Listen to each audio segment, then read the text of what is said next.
Good morning dear students. आप सभी का इस एजुकेशनल यूट्यूब चैनल पर हार्दिक स्वागत है। प्रिय विद्यार्थियों, आज इस वीडियो में हम मराठों के मामले में माधवजी सिंधिया की भूमिका की चर्चा करेंगे।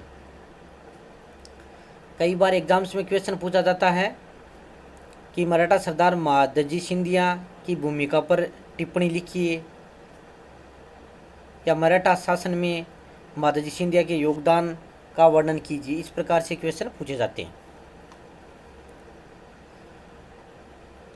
तो माधवजी सिंधिया ने मराठा शासकों की काफ़ी सेवा की।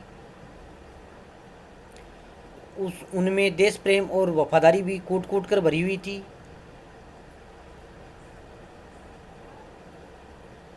हालांकि उन्हें आर्थिक मामलों की इतनी समझ नहीं थी, इसलिए उनके विभिन्न कार्यों में अव्यवस्था के दोष भी पाए जाते हैं, लेकिन फिर भी उन्होंने मुगल सम्राट से पेशवा के लिए अनेक उपाधियां भी प्राप्त की थी और मराठा राज्य की काफ़ी सेवा की थी।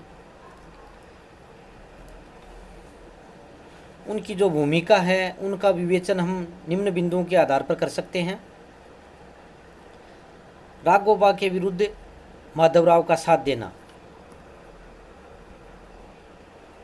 राघोबा मराठा इतिहास का सबसे कुख्यात व्यक्ति था। ऐसे दुष्ट व्यक्ति से बालक पेशवा माधवराव को बचाना उनका महत्वपूर्ण काम था। पेशवा बनने के समय 1761 ईस्वी में माधवराव की आयु 16 वर्ष की थी, इसलिए ऐसा डर था कि कहीं उसका चाचा राघोबा अपने स्वार्थों के कारण उनकी हत्या न कर दे। तो इस प्रकार माधवजी की सतर्कता के कारण माधवराव राघोबा की कुचेष्टाओं का अंत करने में सफल हुआ।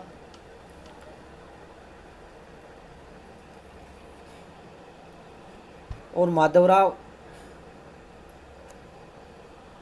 द्वितीय को उन्होंने पेशवा भी बनाया था। अंग्रेजों और मराठों के मध्य होने वाले पहले युद्ध में मराठा प्रतिष्ठा की रक्षा करना। अपने उद्देश्यों को पूरा न होते देख राघोबा अंग्रेजों से जा मिला और 1775 ईस्वी में उसने सूरत की अपमानजनक संधि की, जिसके अनुसार उसने सालसेट और बेसिन के द्वीप उन्हें देना स्वीकार किया। इस संधि के परिणाम स्वरूप अंग्रेजों को मराठा राजनीति में दखल देने का अवसर मिल गया। अंग्रेजों और मराठों के मध्य होने वाले इस प्रथम आंग्ल मराठा युद्ध 1775 से 1782 ईस्वी के बीच में जो हुआ था, माधवजी सिंधिया ने नाना फडणवीस को अपना पूर्ण सहयोग दिया, जिसके कारण उस लड़ाई में मराठों का हाथ ऊपर रहा और उनकी मानहानि होते होते बची। तो इस प्रकार मराठों की प्रतिष्ठा की उन्होंने रक्षा की। अपनी सेनाओं को पश्चिमी ढंग पर संगठित करना। उन्होंने अपनी सेनाओं को पश्चिमी ढंग पर संगठित किया।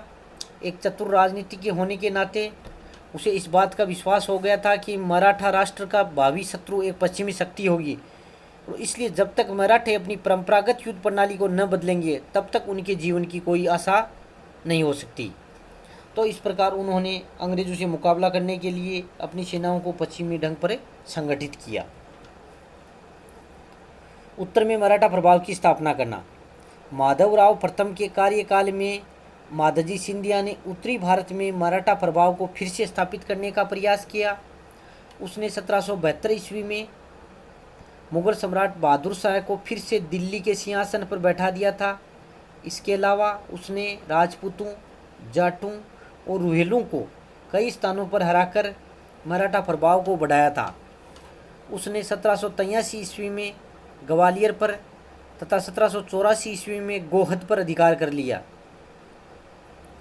1784 ईस्वी में मुगल सम्राट शाह आलम ने माधवजी सिंधिया को वकील ए मुतलक की उपाधि प्रदान की तथा उसे मुगल साम्राज्य के समस्त प्रशासनिक अधिकार भी सौंप दिए।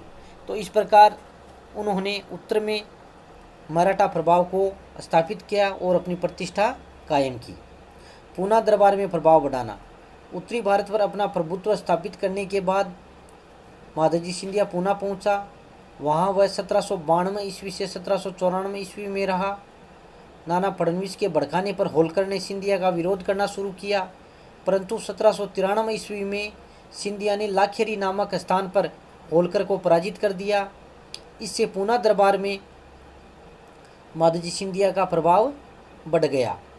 1794 ईस्वी में इस महान नेता की मृत्यु से मराठा जाति की अपार हानि हुई।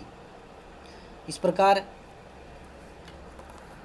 मराठों के मामले में जो माधोजी सिंधिया की भूमिका थी वो बहुत ही महत्वपूर्ण थी और उन्होंने मराठों की प्रतिष्ठा को कायम रखने में सफलता प्राप्त की थी। प्रिय विद्यार्थियों, इस वीडियो को सुनते समय आपको नोट्स भी बनाने हैं और होम असाइनमेंट के लिए जो क्वेश्चन दिए जा रहे हैं उनको भी आपको हल करना है। इसी के साथ बहुत बहुत धन्यवाद।